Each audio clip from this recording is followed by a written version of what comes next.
Chapter 10. How I became the only personal pupil of the greatest mental scientist of the present day. As soon as the idea of studying with Troward came to me, I asked a friend to write to him for me, feeling that perhaps my friend could put my desire in better or more persuasive terms than I could employ. To all the letters written by this friend I received not one reply. This was so discouraging that I would have completely abandoned the idea of becoming Troward's pupil except for the experience I had that day on the street when my whole world was illuminated, and I remembered the promise, "All things whatsoever thou wilt, believe thou hast received, and thou shalt receive." With this experience in my mind, my passage to England was arranged, notwithstanding the fact that apparently my letters were ignored. We wrote again, however, and finally received a reply, very courteous though very positive. Troward did not take pupils. He had no time to devote to a pupil. Notwithstanding this definite decision, I declined to be discouraged because of the memory of my experience upon the day when the light and the thought came to me, "I am all the substance there is." I seemed to be able to live that experience over at will, and with it there always came a flood of courage and renewed energy. We journeyed on to London, and from there telegraphed Troward, asking for an interview. The telegram was promptly answered by Troward setting a date when he could see us. At this time Troward was living in Ruan Manor, a little out-of-the-way place in the southern part of England, about 20 miles from a railway station. We could not find it on the map, and with great difficulty Cook's touring agency in London located the place for us. There was very little speculation in my mind as to what Troward would say to me in this interview. There always remained the feeling that the truth was mine, also that it would grow and expand in my consciousness until peace and contentment were outward as well as inward manifestations of my individual life. We arrived at Troward's house in a terrific rainstorm, and were cordially received by Troward himself, whom I found, much to my surprise, to be more the type of a Frenchman than an Englishman.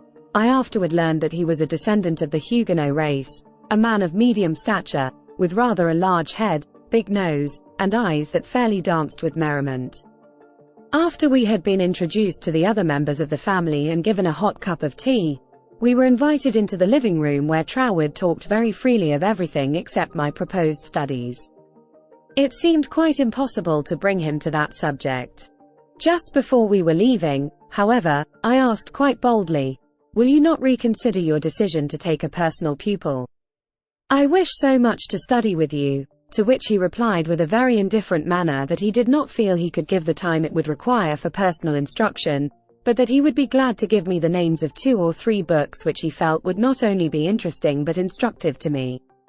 He said he felt much flattered and pleased that I had come all the way from America to study with him, and as we walked out through the lane from his house to our automobile his manner became less indifferent, a feeling of sympathy seemed to touch his heart, and he turned to me with the remark, "You might write to me, if so inclined, after you get to Paris, and perhaps, if I have time in the autumn, we could arrange something, though it does not seem possible now." I lost no time in following up his very kind invitation to write. My letters were all promptly and courteously answered, but there was never a word of encouragement as to my proposed studies. Finally, about 2 months later, there came a letter with the question in it, "What do you suppose is the meaning of this verse in the 21st chapter of Revelation? And the city lieth foursquare, and the length is as large as the breadth. And he measured the city with the reed, 12,000 furlongs. The length and the breadth and the height of it are equal." Instinctively I knew that my chance to study with Troward hung upon my giving the correct answer to that question. The definition of the verse seemed utterly beyond my reach. Naturally, answers came to my mind, but I knew intuitively that none was correct. I began bombarding my scholarly friends and acquaintances with the same question. Lawyers, doctors, priests, nuns and clergymen, all over the world, received letters from me with this question in them. Later answers began to return to me, but intuition told me that none was correct. All the while I was endeavoring to find the answer for myself, but none seemed to come. I memorized the verse in order that I might meditate upon it.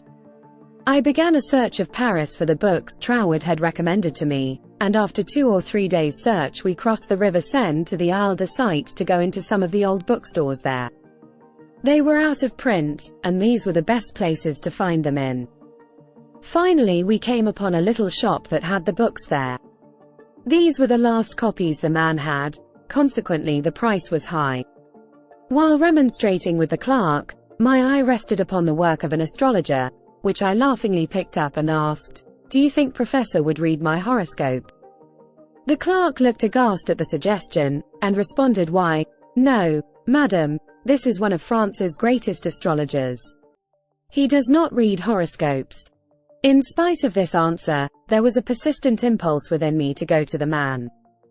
The friend who had accompanied me in my search for the books remonstrated with me, and tried in every way to dissuade me from going to the famous astrologer, but I insisted, and she went with me. Nevertheless, there was nothing to do but put the question. Very courteously and coldly he told me that he did not read horoscopes. Reluctantly, the professor invited us into his paper-strewn study, and reluctantly, and also impatiently, asked us to be seated. His whole manner said, more clearly than words could, that he wished we would take our departure. My friend stood up. I was at a great loss what to do next, because I felt that I was not quite ready to go. Intuition seemed to tell me there was something for me to gain there. Just what it was I was unable to define, so I paused a moment, much to my friend's displeasure, when one of the professor's enormous Persian cats jumped into my lap. "Get down, Jack!" the professor shouted. "What does it mean?" he seemed to ask himself. Then, with a greater interest than he had hitherto shown in me, the professor said with a smile, "Have never known that cat to go to a stranger before, madam. My cat pleads for you. I, also, now feel an interest in your horoscope, and if you will give me the data it will give me pleasure to write it out for you." There was a great feeling of happiness in me when he made this statement. He concluded by saying, "I do not feel that you really care for your horoscope." The truth of this statement shocked me, because I did not care about a horoscope, and could not give any reason why I was letting him do it. However, he said, "May I call for your data next Sunday afternoon?" On Sunday afternoon at the appointed time, the professor arrived, and I was handing him the slip of paper with all the data of my birth, etc. When the idea came to me to ask the professor for the answer to the question about the 16th verse of the 21st chapter of Revelation, the thought was instantly carried into effect, and I found myself asking this man what he thought this verse meant.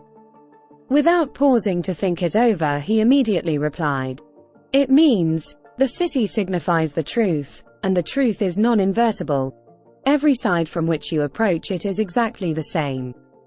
Intuitively and undoubtingly I recognized this answer as the true one, and my joy knew no bounds, because I felt sure that with this correct answer in my possession, Troward would accept me as his pupil in the fall. As the great astrologer was leaving, I explained to him all about my desire to study with Troward, how I had come from New York City for that express purpose, seemingly to no avail, until the answer to this test question had been given to me by him. He was greatly interested and asked many questions about Troward, and when asked if he would please send me his bill, he smilingly replied, "Let me know if the great Troward accepts you as his pupil," and bade me good afternoon. I hastened to my room to send a telegram to Troward giving my answer to the question about the 16th verse of the 21st chapter of Revelation. There was an immediate response from Troward that said, "Your answer is correct. I'm beginning a course of lectures on the Great Pyramid in London.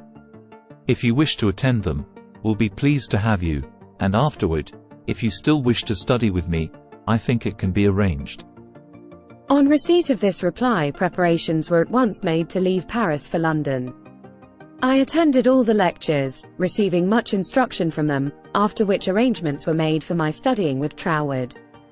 2 days before leaving for Cornwall I received the following letter from Troward clearly indicating the line of study he gave me. 31 Stanwick Road, W, Kensington, England, November 8, 1912.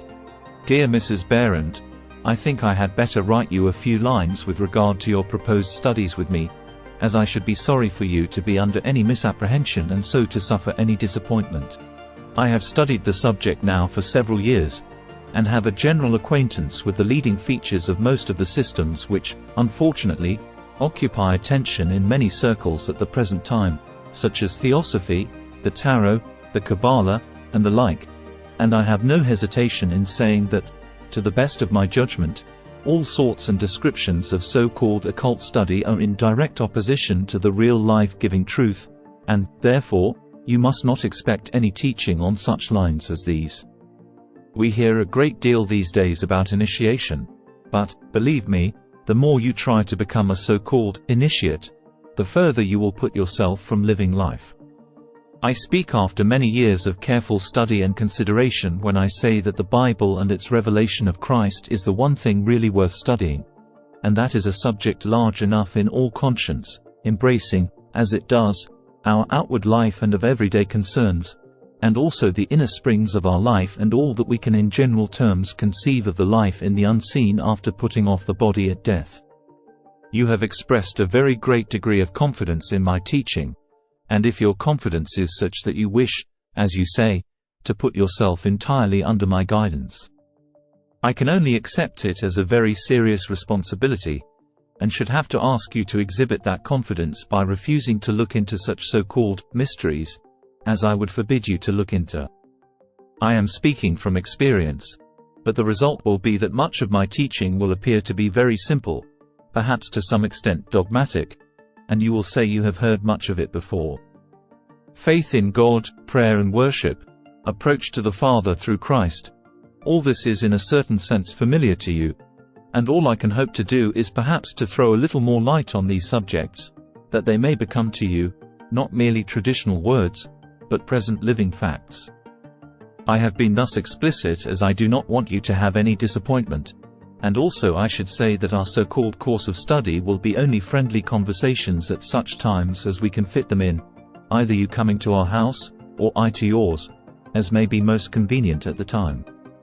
Also, I will lend you some books that will be helpful, but they are very few, and in no sense occult. Now, if all this falls in with your ideas, we shall, I am sure, be very glad to see you at Ruin Manor, and you will find that the residents there, though few, are very friendly and the neighborhood very pretty.